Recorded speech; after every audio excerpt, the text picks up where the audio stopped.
Welcome to the Experience Gap, the insight shop to the rescue, where we turn standout customer moments into playbooks for businesses. Each week, we bring you real stories of experiences that delight customers, highlight the moments that matter, and equip businesses with strategies to consistently wow the people they serve. I'm Kate Complin, the owner of the Insight Shop. I created this podcast to give customers a voice, to share not just their frustrations, but also the experiences that went wonderfully right, in hopes that companies will listen, learn, and take action. Your customers are your most important asset, and their positive stories hold a blueprint for better experiences. Joining me today is Karen Kula, who started her career in customer service at Motorola. She was so affected she became the department trainer, and that people-friendly philosophy has driven everything since. For the past 2 decades, she's been a change and transformation leader at some of the world's largest companies, including Sears, Tate & Lyle, and Ingredion, most recently as Global Director of Organizational Change. She built the change function from scratch and delivered tens of millions of dollars in business impact across 25 plus enterprise programs. Karen, it's great to have you on my podcast. Thank you so much. I'm excited to be here. So, Karen, tell the audience about a couple of positive customer experiences you've had at the hardware store and with your hairstylist. What happened and how did it make you feel as a customer? I recently was at a hardware store that's very close to our house, and with the weather getting nice here in Chicago, looking to get those flowers out, and got very excited about the selection and started putting together some pots. And I didn't realize how much stuff I had in it. Without even me mentioning it, there was a gentleman behind the counter. They must have seen me struggling a little bit, and one of them stepped out from behind the counter and came out to help me. They helped to get the pots from the cart that I was using and helped me pull them onto the checkout. Were very helpful and also very conversational while we were doing the checkout, but then without even asking, helped me get them to my car. And this is something that some stores have as a general rule, meaning they always go out and help people with their car, but I'm not sure that this store did. I was very, very impressed by that. Very friendly, no prompt needed. He was just very aware of what was happening and stepped in to make it a good experience. And how did that make you feel as a customer? It made me feel special. It helped me feel like I mattered, like I was a valued customer. And then what were some unexpected touches that made it feel special or memorable? I think for me, the fact that I didn't have to say anything, there have been other experiences where we have to ask for help. What made it memorable for me was the fact that nothing had to be said. He noticed that it looked like I had a lot going on. And mind you, I wasn't necessarily struggling with it. It just there was a lot in the cart. Yeah. So that he was visible, and he made that connection to say, not only does this person help, but this is really going to help them to have a good experience.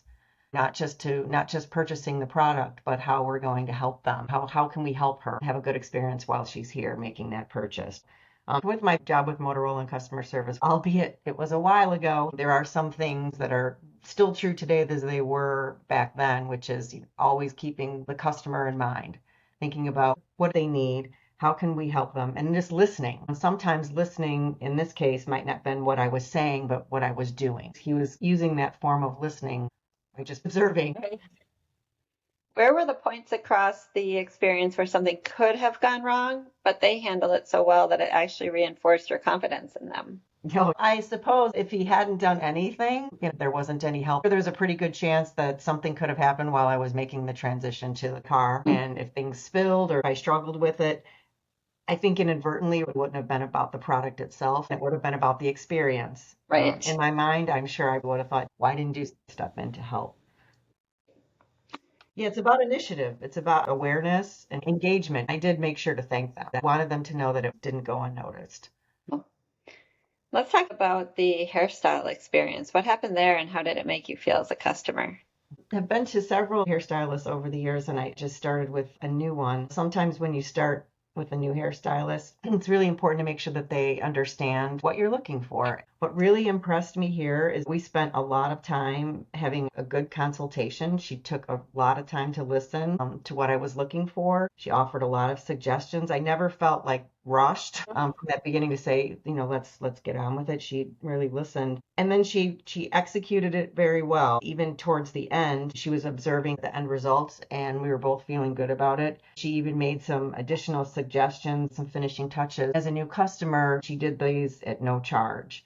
I was very impressed. I left there very happy with the result, with the way my hair looked, but also her attitude and her personality and her willingness to jump in and just say, hey, some of these things would be helpful. When I go back, I'll be excited to not just get my hair done again, but it's also about her. I felt like she really took care of me. And what were those small or unexpected touches that made it feel special to you?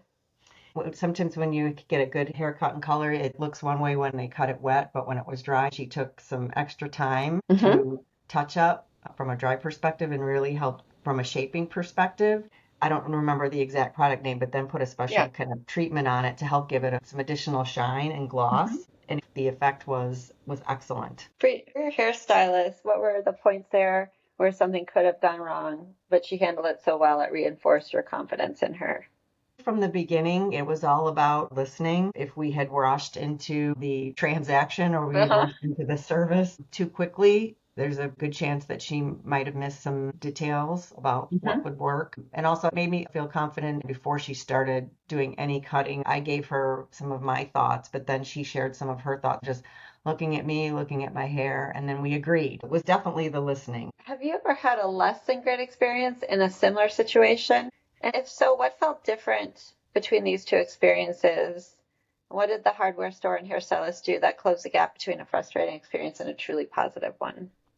I avid music lover and bought some tickets online. And what happened was the tickets got purchased and immediately they were purchased at the wrong section by mistake.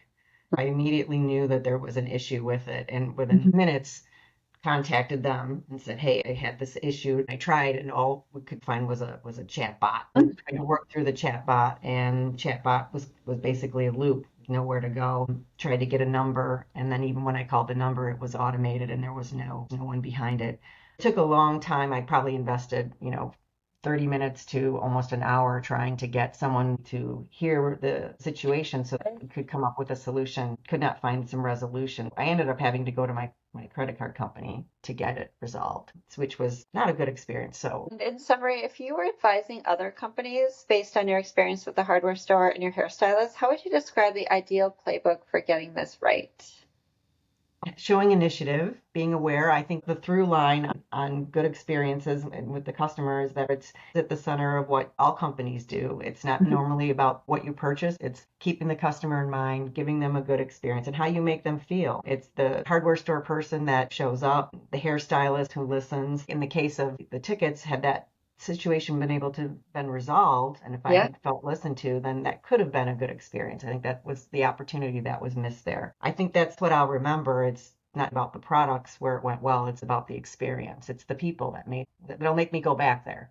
So what I love about both of those stories is that the business didn't do something complicated. They paid attention, they helped before you had to ask, they listened, and they made you feel unrushed, understood, and taken care of. And the data backs up why those moments matter. So PwC found that helpful, knowledgeable, friendly service is one of the top drivers of positive customer experience. Salesforce found that 88% of customers say experience matters as much as the product or service itself. And Qualtrics found that easy experiences make customers dramatically more likely to recommend a brand. McKinsey found that customers increasingly expect personalization. What your stories remind us of is that great customer experience is rarely about one grand gesture. More often, it's built into the small moments when someone notices what a customer needs before they ask, takes the time to listen, offers guidance that feels personal, or makes the experience easier than expected. At the Insight Shop, we help organizations uncover those moments. We listen to customers, employees, and stakeholders to understand what is really happening across the experience, what is working, what's getting in the way, and where there are opportunities to create more meaningful, memorable interactions. To learn more about how the Insight Shop can help you better understand and improve your customer experience, visit theinsightshopllc.com or reach out to start a conversation. We would love to help you turn customer insights into experiences that make people feel seen, heard, and valued. Thank you, Karen, for sharing your positive customer experience stories, the moments that mattered most to you, and your blueprint for how more companies can create experiences like this. Absolutely. Enjoyed it. And thanks to our listeners for tuning into the Experience Gap, the Insight Shop to the rescue, helping businesses turn great experiences into everyday reality, one story at a time.